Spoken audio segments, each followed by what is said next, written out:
Ladies and gentlemen, welcome to season 2 of In Between the T's. And this one's a special one for me personally, a good friend of mine from a long time. And the things that he's been doing in the music industry and in his personal life and his journey to get here is going to be a very touching story for a lot of people in the industry and also just in general. Today I want to introduce Randy Marx. Yes, sir. What's happening, brother? Thank you for coming on today. Appreciate you, guys. Yes, sir. Yeah. So today you trekked the Montebello traffic. You made it down to the Orange County site. Yeah. And I just want to start this off by saying thank you, brother. No, thank you, man, for having me. Thank you for coming in today. I know we've been talking about this for, I'd say, almost 5 months now. I think it feels like longer, man. And with that being that buildup, you got a lot of things moving for you right now. And I want to kind of just dive into something specific. Yeah. It's already been released. It's a hot topic. Everybody's playing it. And I'm talking about Street Fighter, guys. Yes, sir. Talk to me about that experience. Talk to me about that, brother. That for me is fucking solid. Man, that changed my life. I was at a point where I was a little confused on what I wanted to do with my career.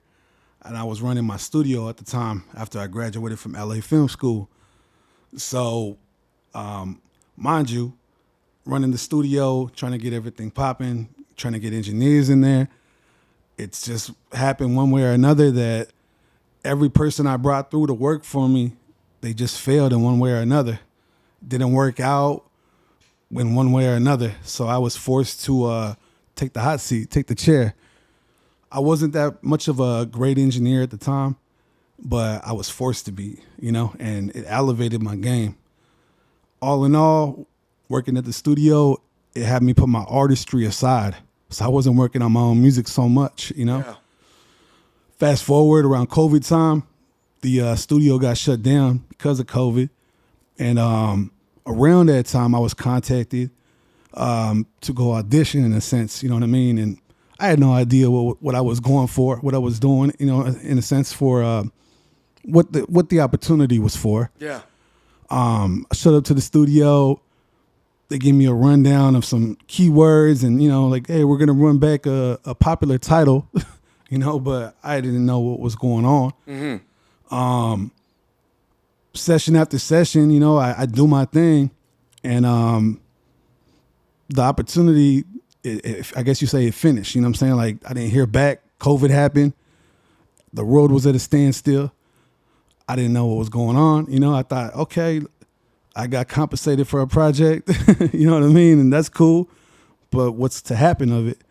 Fast forward a little bit after COVID, I say actually about 2022, I get the phone call from my project manager. Hey, you want to come shoot a music video? Sure, let's do it. You know what I mean? I show up and boom, they drop the news on me like, hey, by the way, the song you did is going to be the main theme song for Street Fighter. I lost my mind. You know what I mean? You show up for this event or for the shoot. Yeah. And they just Street Fighter. In a sense, I mean, there was more details in there, but I mean, if it happened so long ago, you know what I mean? In a sense, everything was like a blur, Yeah. But for all in all, I mean, I'm excited to have done the track. I did it with my boy Rocco 808. He's from Hawaii.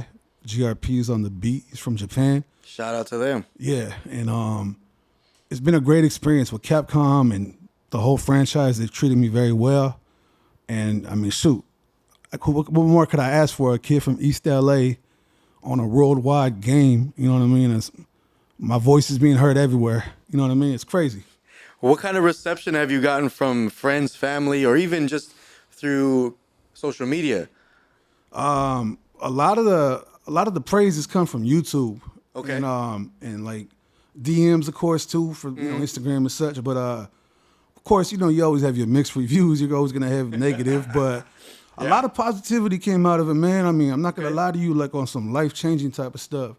I'm reading comments talking about people like it's changing their lives. It's motivated them to lose weight, to keep on fighting through their disease, or if they had cancer or just anything wrong with them. Mm-hmm.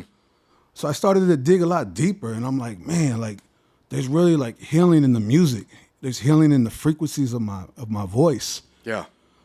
At around the time, I took time to do a rebrand on a lot of my music because I used to make a lot of like secular music and club music and just street music. You know what I mean?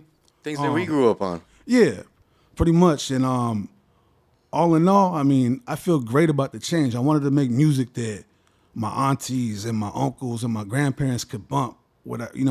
I could feel proud about it because there's not a lot of cussing in there. Yeah. There's a lot of good motivation and energy. Mm-hmm.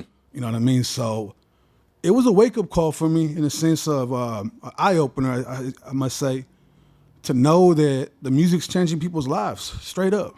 It's dope that I'm giving off good energy in there. And it allows me to look at it in a different way from a more mature standpoint, like as an adult male, that I should be influencing people to do good things, not bad things in a sense. You know what I mean?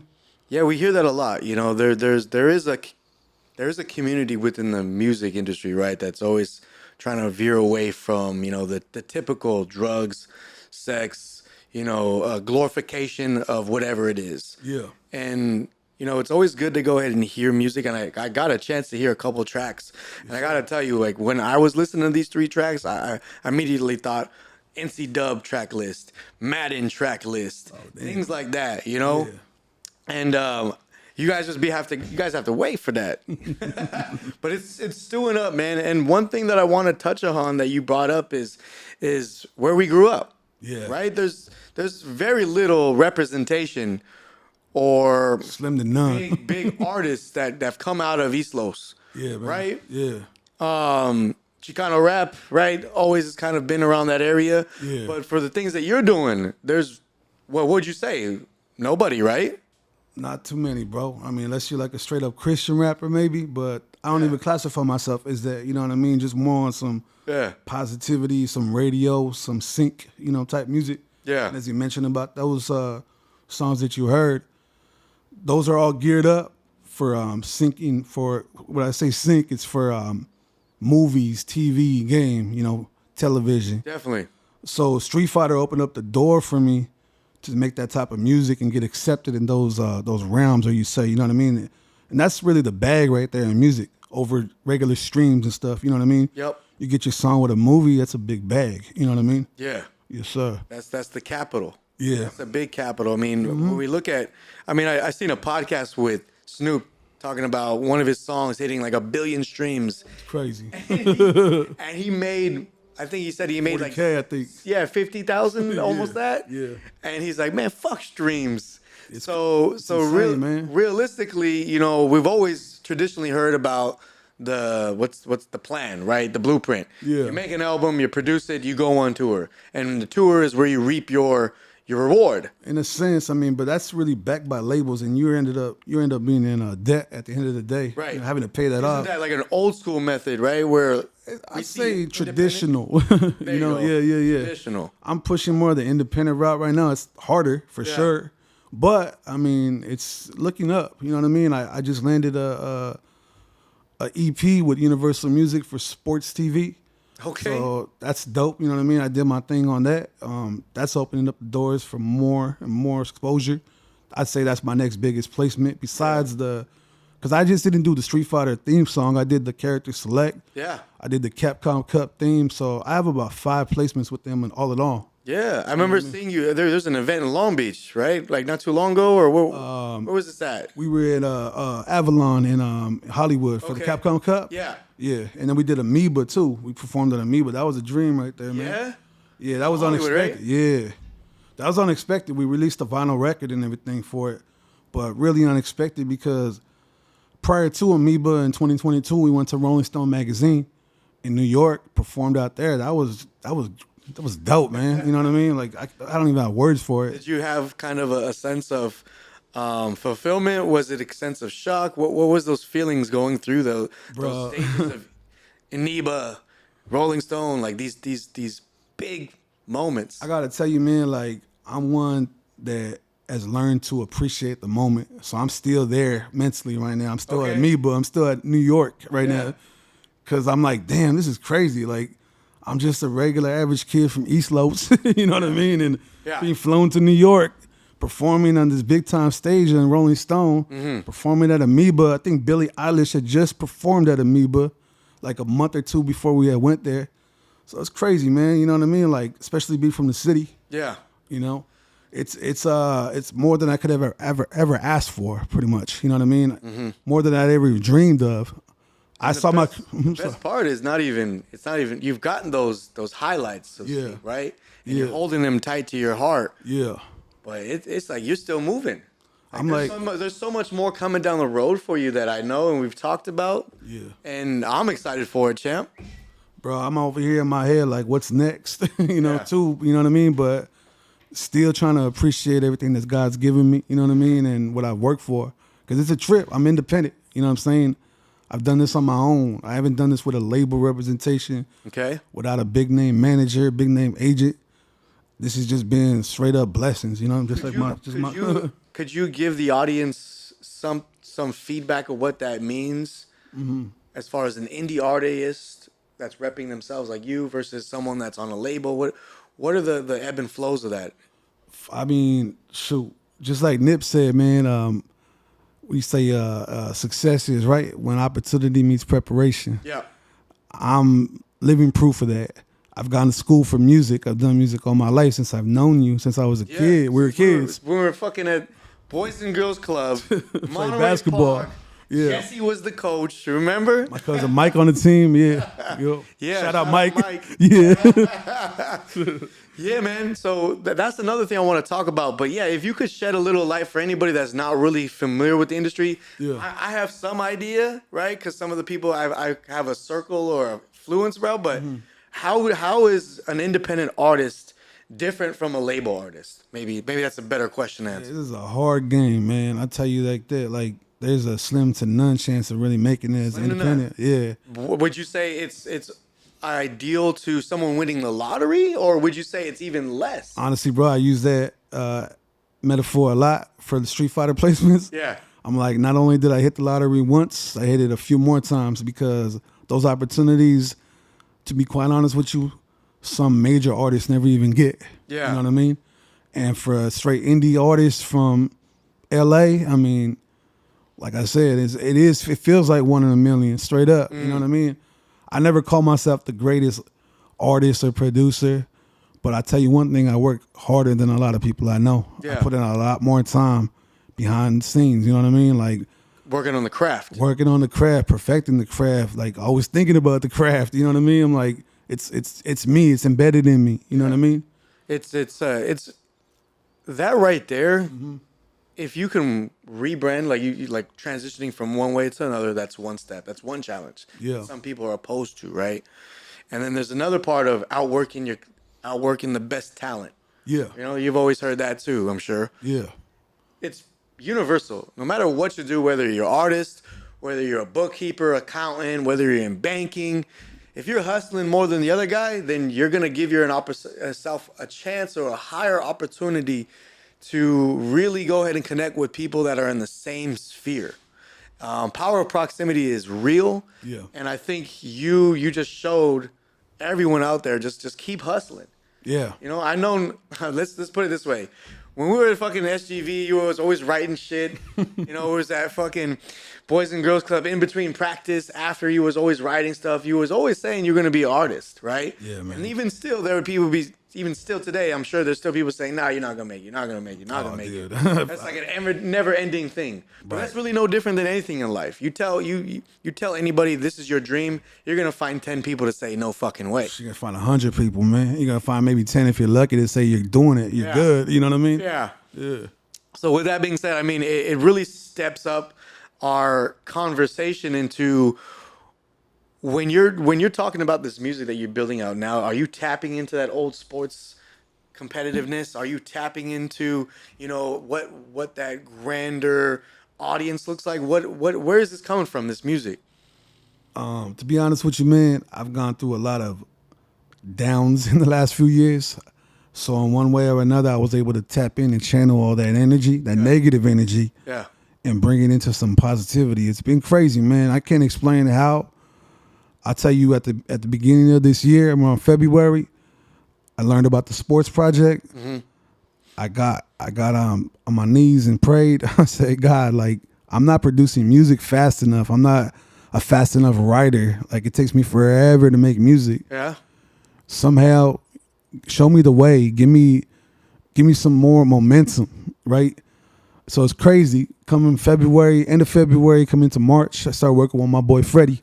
And the first song I did in there, I wrote.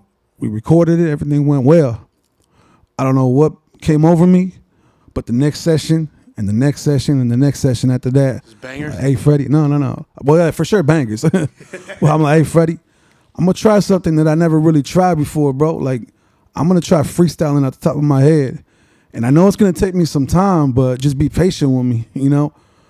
For sure, bro. Like, first song we did, banger. Second song, banger.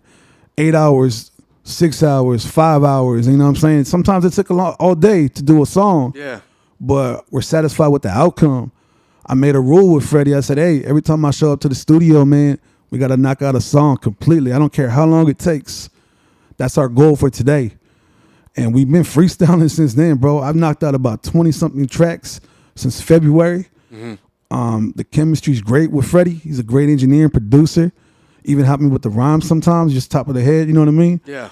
But that's the only way that I want to proceed from now on, you know what I mean? And just, I feel very comfortable doing it. It's crazy. I mean, you always hear about it through people like Jay-Z being able to freestyle their rhymes, but I mean, it's a different process, and it allows me to be more free. And I can tell you one thing along this journey. Like I said, there's been a lot of ups and downs, more so downs.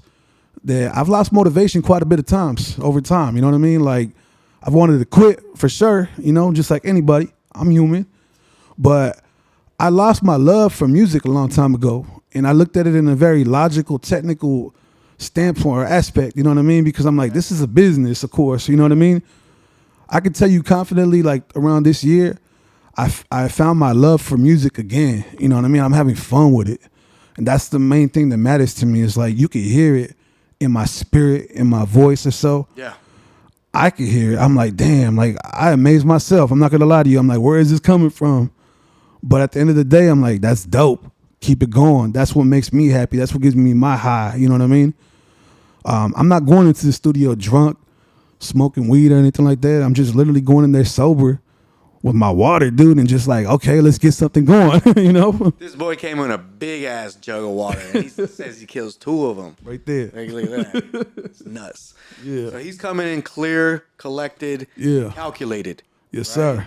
So you talked about having a loss of love for the music. Yeah. And finding it again. Was it just through those sessions that you talked to me about that was kind of like that spark again? I'm not gonna lie. I mean, amongst losing the love, you know, a long time ago, it's like when you get into this, like, going back to the question you asked me a few minutes ago. Yeah. As an independent artist, you're coming into this major industry, right? You're going up against people like Drake and 50 Cent. You're going up against budgets of like hundreds of thousands of dollars on the radio. And I'm coming into this like, damn, where the hell am I going to get $750K to put my song on the radio, hoping that everybody hears it and likes it? You know what I mean? And where am I going to get the budget to promote myself? It's crazy. You know what I mean? Like, I literally wanted to quit. You know, I think I did at one point. I didn't say per se quit, but I gave it a rest. I'm like, damn, I got to go back to the drawing board. You know what I mean? And that made me in turns lose my love for the music, because I'm like thinking about all the stresses of like, how does an artist really make it? You know what I mean? To be quite honest, you either have to have a trap homie from the hood or good credit, you know what I mean? Or you just have to sign a deal that you're gonna not gonna be happy with straight up. You know what I mean? Okay. And then going back to the other question about coming from where we come from, you already know, man, it's a lot of negative energy. I mean, I love LA. I'm always going to be LA, you know, pro LA. We're from East LA. That's even more pride. Yep. But unfortunately, there's a lot of negativity where we come from. Not just from gang violence and streets and stuff like that. Limiting beliefs. Exactly. I mean, look, it goes back to our parents, our grandparents. everybody wants to live the American dream, right? Yep. I mean, the whole traditional, and I'm sure you can relate to this in the real estate market or real estate aspect. Yep. It's, what is it? Go to school, go to college, get a good job, after you get your degree. Yeah. And then buy a house and then good luck. You know what I mean? That's been always pitched as the Yeah. American dream. Yes. And it's stagnant. It's very static. It's not something that is for, let's just say, our generation. Nah, man. Or even our kids' generation, or the younger, our nephews and them. So you could imagine like grandparents and maybe people of like uncles and stuff like that looking at me like, hey, like, what are you doing? You want to be an entrepreneur? You want to be a rapper? You want to be a singer? You know what I mean? Yeah. You must have lost your damn mind, And there's a lot of doubt that comes to that because it's like these are the people I look up to, family, friends, yeah, your support system. yeah, you know what I mean. So it's even more pressure on me. Like, damn, like I need to do something. I need to make it. I need to make something happen. Yeah, to almost show and prove to them. Yeah, to validate myself, to know that I'm not crazy. You know what I mean? Yeah. And then something like Street Fighter comes along, and I'm looking at everybody like, well, I'm not that crazy after all. You know what I mean? I'm actually kind of good at this. But it took a lot of that trials and tribulations to get that confidence, that self-confidence, because I lost it too. That's the main thing I could say going into what you asked me right now, going into this year, the confidence, having fun with it, having love again for it. Mm-hmm. That's what I came into this game doing, with, you know what I mean? Like super confident, I could take on anybody. I'm from East LA, you know what I mean? But it wasn't like that, of course, I'm competing with Chicano rappers, I'm competing with Latin rappers, I'm competing with black rappers, in a sense, right? But I mean, the way I look at it these days is I don't have competition. It's myself. That's it. Because I go hard. You know what I mean? Yeah. And I can only do what I do. You know what I mean? I never look at it like, oh, I'm going to try to outdo this person. No. Yeah. I'm trying to outdo myself all the time. I'm trying to level up. Every time I make a song, I want to make a better song. Yeah. I want to make a better message. You know what I mean? I want to touch people in a good way. You know what I mean? And that brings me joy. That brings me validation and satisfaction, knowing that, hey, I'm not just making music out here. I'm potentially out here changing people's lives, and that's more powerful than any money. That's value. Yeah, dude. I mean, that's what my brand has shifted and pivoted to. I didn't realize it at first. You know what I mean? Like I said, I was making all the other music. If you ask me about my catalog from before, I have a gang of music. You know what I mean? Like, yeah, and I just threw it out the window. Like, nah, this ain't like a thumbstick or some shit. This ain't gonna work. Yeah, I'm like, this ain't gonna work. You know what I mean? This ain't me anymore. Yeah.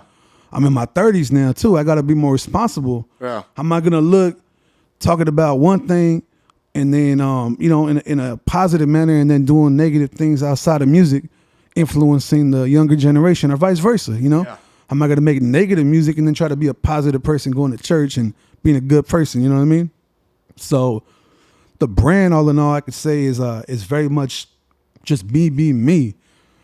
And that, I'd say, is probably the toughest thing because coming into the music industry, number one, is all about, of course, brand. Yep.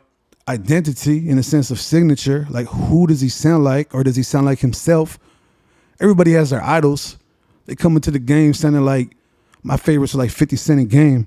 I sounded a lot like them, and Jeezy too, you know what I mean, in the beginning. Okay. Now I say more confidently I have a mixture of all three and more influences, but I've seemed to have found my signature, my voice, you know what I mean? Yeah. The way that I articulate my music, the way that I deliver it, I found my own way, and that some rappers or some artists, I don't even call myself a rapper, some artists never find that.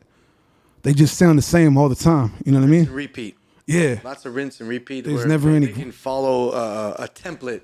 Yeah. Right. There's no growth on a lot of artists, and it's sad because there's nobody there to take them by the hand or teach them, right? Or a traditional producer to be like, hey, I like your voice, but you should do it like that, or you should change it. Right. That's what I do on the side. I coach artists. Almost like, hey, this track sounds great with this artist, but it could be better with this dude to come in here. Or that, you know what I'm saying? Like it's taking an overseer, which is called, like, in a sense, like I said, the traditional role with the labels was the executive producer or the producer overseeing basically it's called artist development. That's what the labels used to invest in. Yeah.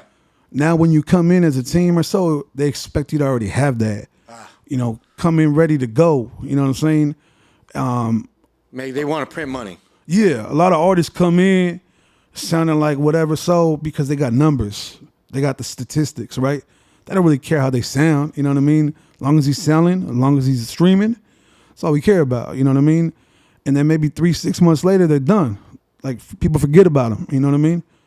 So going into it, I mean, there's a lot of factors just in becoming a brand or a branded artist overall. Like I said, identity and brand is number 1 and 2. They're equal, you know what I'm saying? Mm-hmm. With my message and my music and everything now, I'm very confident in my brand because I just wake up and be me every day. I don't got to pretend to be anybody else. I don't got to flex or anything like that. You know what I mean? And it's really, I'm in a good place now. So that's why I feel like I'm having fun with it because it's like, yo, I'm just me and Randy, you know, straight up. Yeah, I think one major thing that you touched upon is the competition. When you look yourself in the mirror, it's just you, right? And I can relate to that, you know, and a lot of people that are doing well in real estate and finance, it's not about the other guy. It's how can we level up and continue to improve our game. Right. And I've taken a liking to golf in between the tees because of that. Because there is only a competition between you and your hands and the club. Yeah. And the fucking ball. Yeah. So there's such a parallel thing that once we dive into, you know, like you said, authenticity. Yeah. Get confidence from the activities that we're doing. And then 3, brand ourselves correctly. Yeah. In between tees, right? Yep. And then Randy Mox. We're able to live our lives the way we do on our terms and without any type of acknowledgement of all that other bullshit or noise, right? Yeah, man. It's tough though because some people can't break through that threshold. You know what I'm saying? Where would I have been if I would have just listened to everybody like, oh, you're dreaming, man. You want to be an artist? Like, come on, bro. Like, be real. Yeah. Look at where you're from. You know, look at you're Hispanic, you're Mexican, trying to be in the rap game. Yeah. It's tough, dude. Even our own people, you know, I'm sorry, I keep banging this thing on the table. Brother. Even our own people, just like where we come from, bro. I mean, it's a topic that doesn't really get talked about, unfortunately. I mean, I have always heard it coming up. Mm-hmm. It's the crabs in a barrel or crabs in a bucket mentality, right? And it's unfortunate. I look at it just from a Hispanic point of view because that's what we are. But it's just like, hey, we talked about this, you know, prior to today. It's like Tony gets a Benz. You live in the hood still. What's the first thing that people are going to say about Tony? You know, why you not getting a big house? Why you not getting this or that? Why you not wearing chains? Not even there. It's like even taking care of my people. Even back to the root of it. Like, hey, you think you're better than us? Oh yeah. You know what I'm saying? He thinks he's all good for the hood. You know what I mean? Yeah. When you're just trying to better your life, you know what I mean? But it's unfortunate that those are the first reactions. Is like, oh, this guy in Spanish is what is it? Is it mas chingon? That's the term. Or chingon, there you go, yeah. That's terrible, dude. You know what I mean? Like, if you see one of our people's elevating, get behind them. Push them to the top. Get one out there for us, man. Because what I noticed about in the music game, whether they have differences or not, a lot of the black artists, they rally behind each other. I see the homie in the video. Homie has like 2 or 3 chains on. Homie doesn't have a chain on. He might go grab a chain off himself. Here, homie, stunt this in the video. You know what I'm saying? Here's some money, whatever. Just to put them on in a sense. You know what I mean? We don't have that type of support system. Almost gives them confidence. Yeah, like you're building them up. You're building them up. You know what I mean? Belonging, yeah. Exactly. Now here it's like you hear Randy Marx on Street Fighter, and the first thing you probably hear as an Hispanic is like, that food's probably not even any good. You know what I mean? Straight up. I don't get no benefit of the doubt. You know what I mean? Yeah. But on a global standpoint, my name is out there. I'm getting praise from all over the world. LA to Japan, my analytics are crazy, bro. And that's one thing I'm grateful for too with Capcom and Street Fighter. I could look at all my real-time analytics to Brazil, to Japan, to China, Canada, all over the states. You know what I mean? I'm looking at where people are playing Street Fighter and bumping the music. Plus, I'm looking at the YouTube. I'm looking at all the comments. You know what I mean? I mean, Where are you seeing a lot of engagement from right now? overseas for sure. You know what I mean? More specific. Brazil's a hot point or a hot spot. Okay. Of course, Japan, because that's where Capcom. Well, that's where it originated. You know what I mean? Osaka and stuff. I mean, mostly Tokyo. Yep. But me not realizing because I'm as old as the game, pretty much. Yeah, we played. Yeah, I mean, we're at the Boys and Girls Club again, bro. Yeah. Shit. I'm saying this game is bigger than me. Yeah. You know what I'm saying? It's a worldwide. Like nobody has not heard of Street Fighter straight up. Yeah. You know what I mean? Like you seen it at an arcade, you played it on a Nintendo or some kind of system. You know what I mean? At one point, or your older brothers or sisters, or maybe your uncle, somebody's heard of it. Somebody's seen it. Everybody's seen the movie. Right. Back in the 90s. You know what I mean? Yeah. And and then hey, we heard. I forgot about that. Hey, I watched it the other day again, man. Yeah, it's been a long time. Van Dab. Yeah, straight up. But they're also talks about making a newer movie of it. So I'm actually excited about that. You know. Should. Yeah. With that being said, we talked about where we're from. Yeah. Sometimes the limiting beliefs or the people that want to kind of hold us back. Yeah.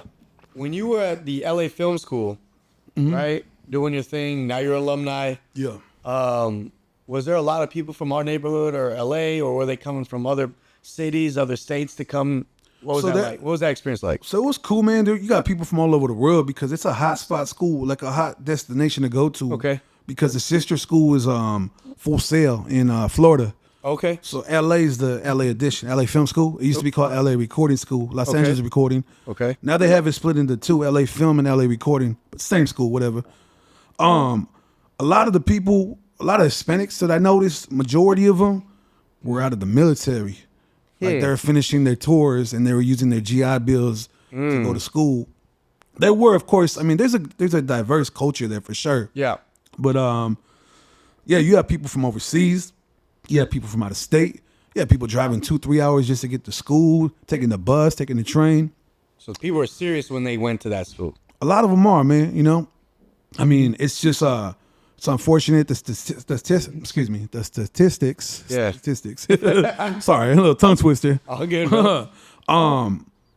Graduating from there, maybe like 1 or 2, 3 people out of 100, if that, might go on and do something. You know, Than 10% then. less, dude. I mean, I've seen some of my classmates before, like they're not doing music anymore. They're just working regular jobs. They're giving up on it. They're doing something else. It's a hard industry, bro. I mean, it's cutthroat. You know what I mean? It's not for everybody. I've always said that. Shoot, like I said, one time I believed it for myself. It wasn't even for me, maybe, But I've always had the passion for this. I've always had the love for music. I mean, I know you probably hear it from artists all day. I'm passionate about this, but I love making music. It's in my blood too. On my father's side, my grandmother's her Theos and her brothers and her pops, her father, all Philharmonic orchestra players, like real musicians. So it puts me to shame in a sense. Juilliard kind of the Philharmonic. You know what I'm saying? Like they're playing like LA Phil. I'm saying they're playing like they were playing at Catalina at the casinos over there, or was it Carnegie Hall? Mm-hmm. Like those type of events, like almost like it was orchestra. You know what I mean? So real instruments, real singers. Yeah. Yep. So when it comes to me, I'm like, I don't play any instruments. You know what I mean? Like I don't even feel like I could even put myself in that category with my family. But fortunately, I say that my voice is my instrument. Yeah. You know what I mean? So. Yeah, I mean, I feel proud to say that I'm continuing the legacy for my family, you know what I mean? In a different way, in my own way, in an artistic way. So, yeah, when it comes back to this music, like I said, I'm very passionate about it. It satisfies my soul to make dope music, We talk about legacy a lot on this show, right? Yeah, what are we leaving for our kids? What are we doing for ourselves? Or even for the golfers, like where are you planning to go? So you've already built quite of a story so far, right? Given the adversity and all the ups and downs, trials and tribulations, right? But I want to go back to the LA Film School, right? Okay. So now that you've exited that program and started building your success. When you go back, what's that reception like? What is that like? Are you looking to go ahead and be more hands-on with some kids? Maybe give a scholarship, maybe a day where you tell a kid, hey, listen, you're the best in what you do based off of your teachers. Spend a day with me or make a track with me. What's that look like? You know, they put me on a platform over there, and they gave me recognition for my accomplishments, which we're actually supposed to do a follow-up interview on. Okay. They put me on the front page at one point. Okay. In Heritage Month. So it was dope. It was a big deal. I had a long interview with them, article, with my alumni and current students there. Yeah, I'm open for it, man. I mean, right now I'm still building myself up, trying to get myself in a good position, but I'm always building a team. Because at the end of the day, I can't do this all by myself in a sense, you know what I mean? Yeah. So I'm open for interns or dope producers, dope engineers. My boy Freddie that I mentioned earlier, he's also an alumni from my school. Okay. Very talented engineer, very talented producer. He was mentored by one of our top professors. He had Grammys for like Christina Aguilera and Britney Spears and that early 2000s era. Yeah. So Freddie was mentored by him. So it's great to work with Freddie because he's a professional. You know what I mean? Straight up. He knows how my voice is supposed to sound.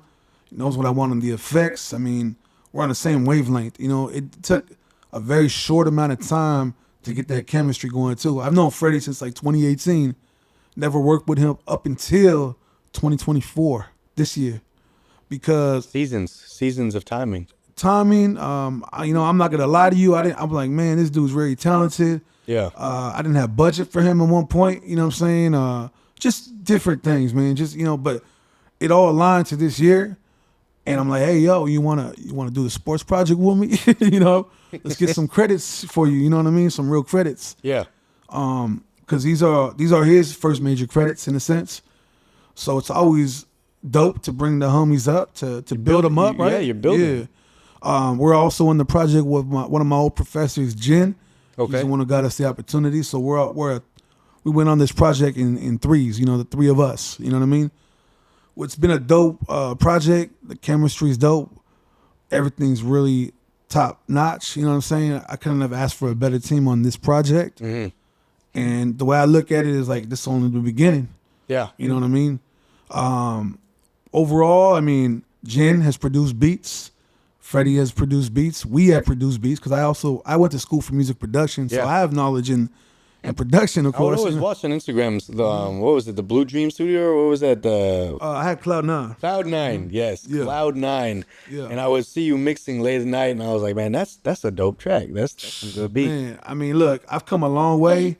I got to give it up to Freddie. He's much more of a skilled engineer than I am, but he's taught me so much. Same thing with Jen. Yeah.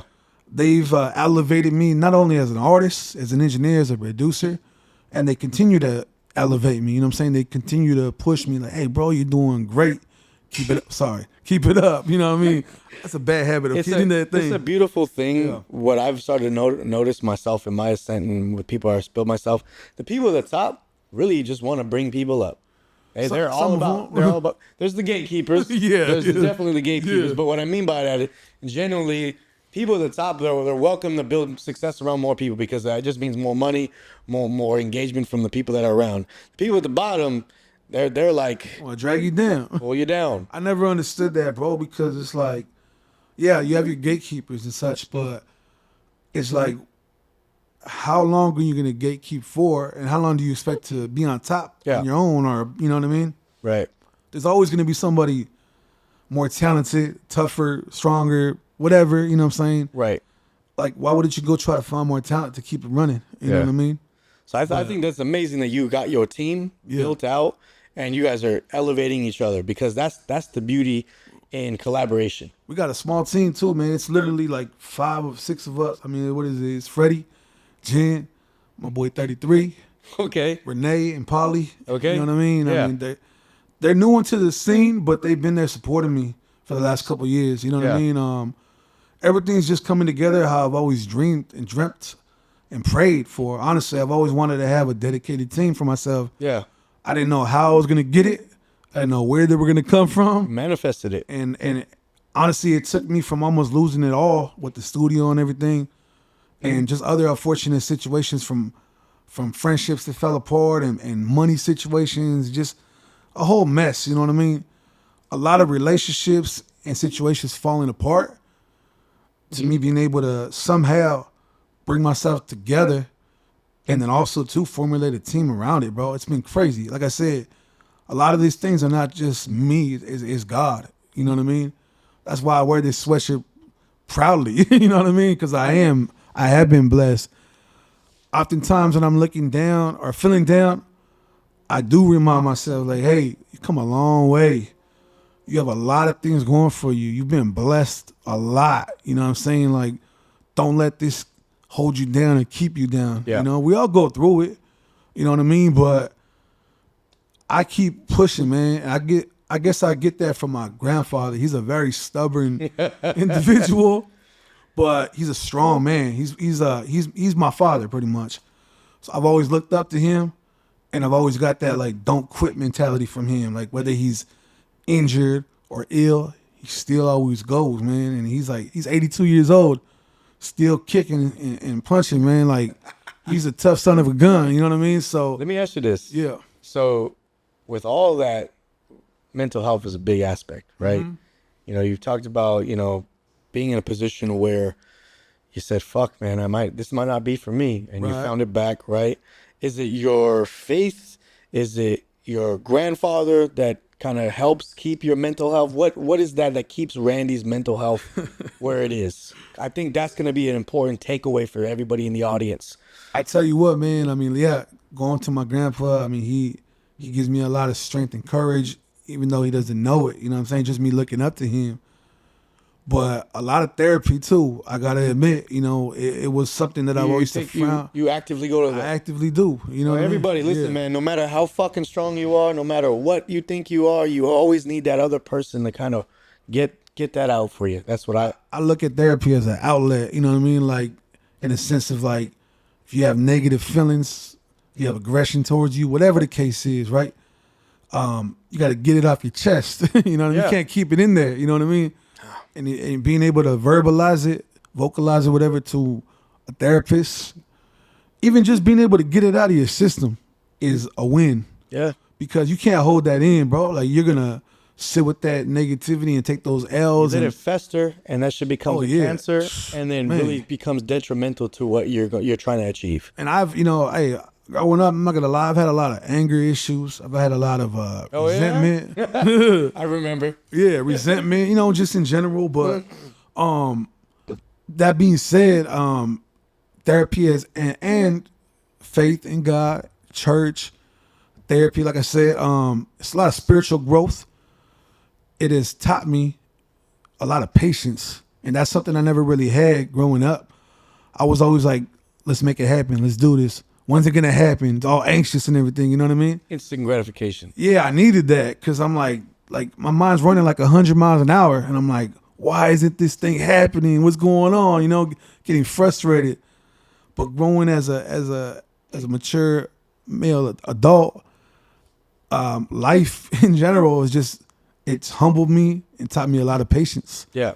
And I got to remind myself I'm not perfect, you know what I'm saying? But Yeah. like, hey, go back to your beliefs, to your morals. You know what I mean? I have to give that up to my grandparents because they raised me.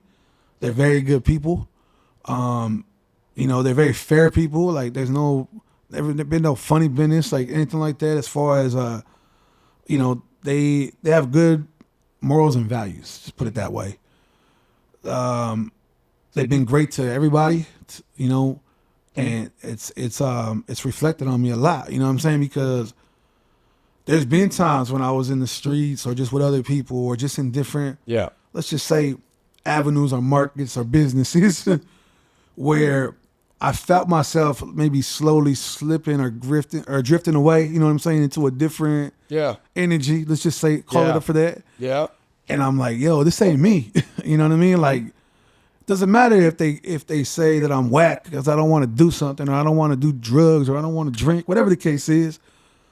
I'm reminded of where I'm from, where I came from. You Yeah. know what I mean? And I'm not gonna I'm not gonna change that for anybody. You know what I mean? Like that's one thing I'm gonna stand on business, right?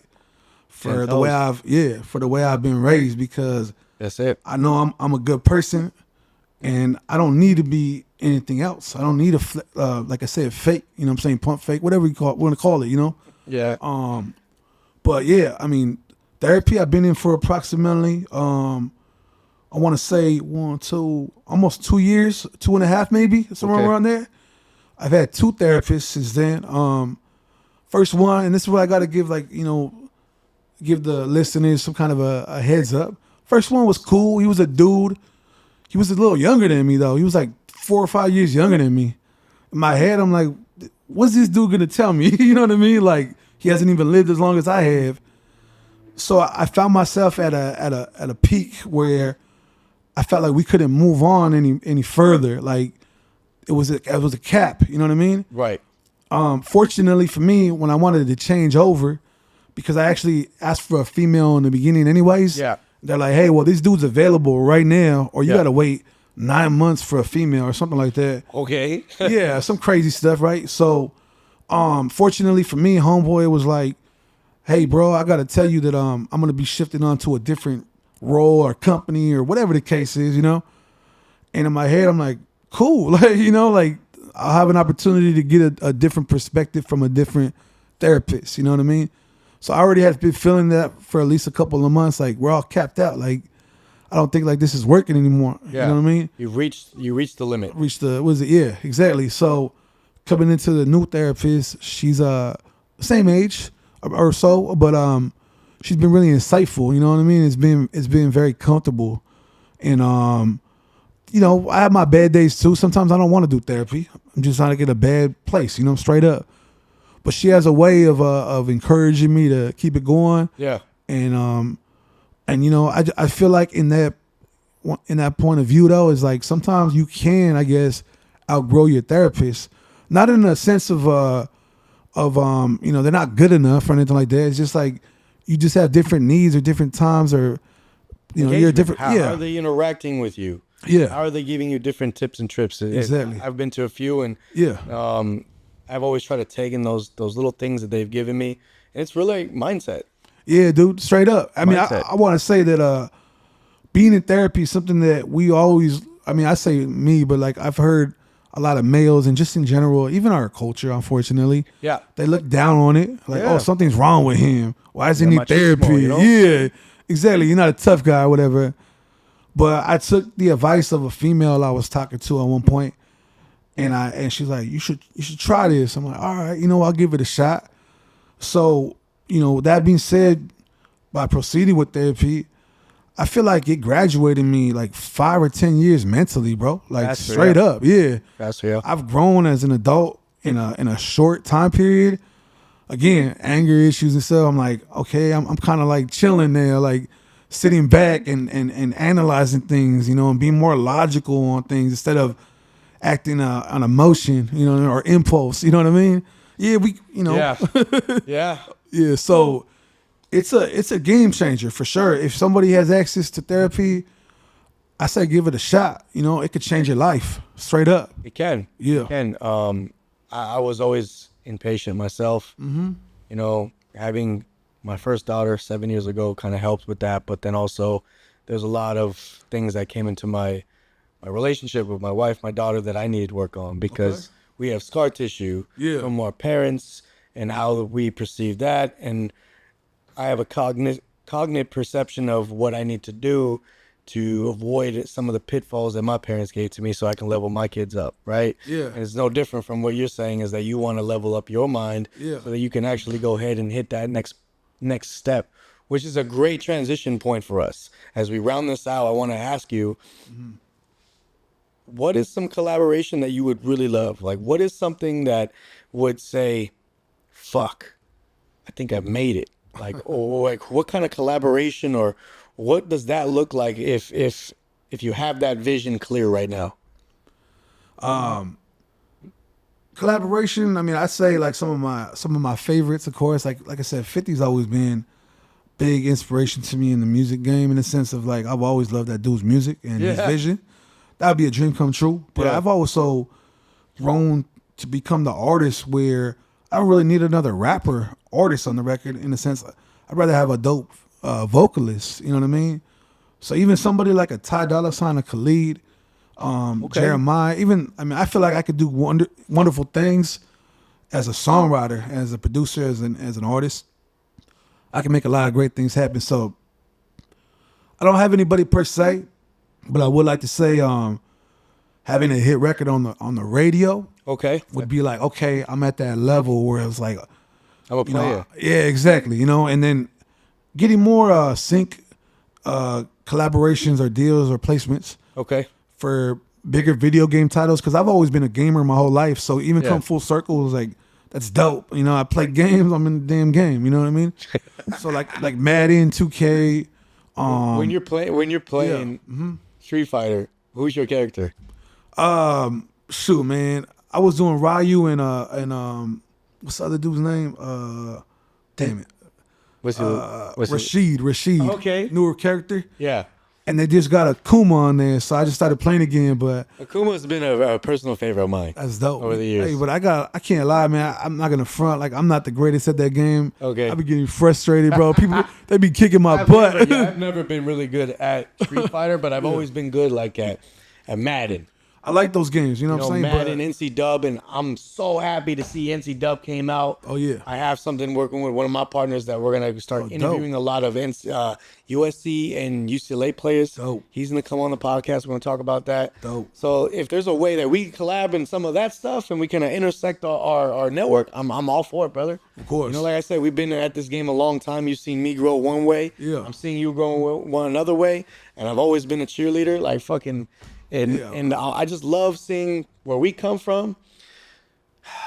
People that are not afraid to go ahead and live the life that they want. It's tough, bro. I always often say, man, I'm pursuing one of the toughest things that I could ever do in my life. I feel like I would say this. This is my opinion, and maybe you may not agree, but there's the Olympics, and then there's the music industry. Yeah, it makes sense, straight up. Because if I would have put my time and energy and wits into something else, I'd probably be top of my game already. Yeah. Whatever profession I would be in, yeah, I'd strive to the top. And it's just like, I don't know, man. Like, I never felt happy doing just regular things. I've always felt happy with music. You know what I mean? Yeah. And it's always been something I've come back to because it's also a form of therapy for me too. Yeah. It's art in general. I don't know, the way my mind works, bro, is just you have a creative mind. Yeah, but also too, it brings me to peace. You know what I mean? Like, I'm thinking so much on so many concepts and everything, but somehow, some way, I pull it together. Okay. This puzzle, or per se, you know what I mean? It's like life. I enjoy the challenge. Yeah. It's like life. Yeah. Well, listen, let's leave it at that, man. I mean, we went through a full round today. Yes, sir. Right? We went a full round of golf. I know you played a couple times, picked the stick up at Top Golf. But my challenge is that we get some time to play some golf. Yeah. Top Golf or something very soon. With it. Let's get it done. But yeah, we went for the full round, ladies and gentlemen. Yeah. Very special guest today, Randy Marx. Be on the lookout for the Street Fighter soundtrack. If you've not played it, pick that game up. Yes, Be on the lookout for some of the major project that he's coming out soon. And we're going to do a follow-up on this, all right? Got music coming soon. All right, brother. Appreciate you. Thank you, bro. Tap it out. 18 holes. Yes, sir.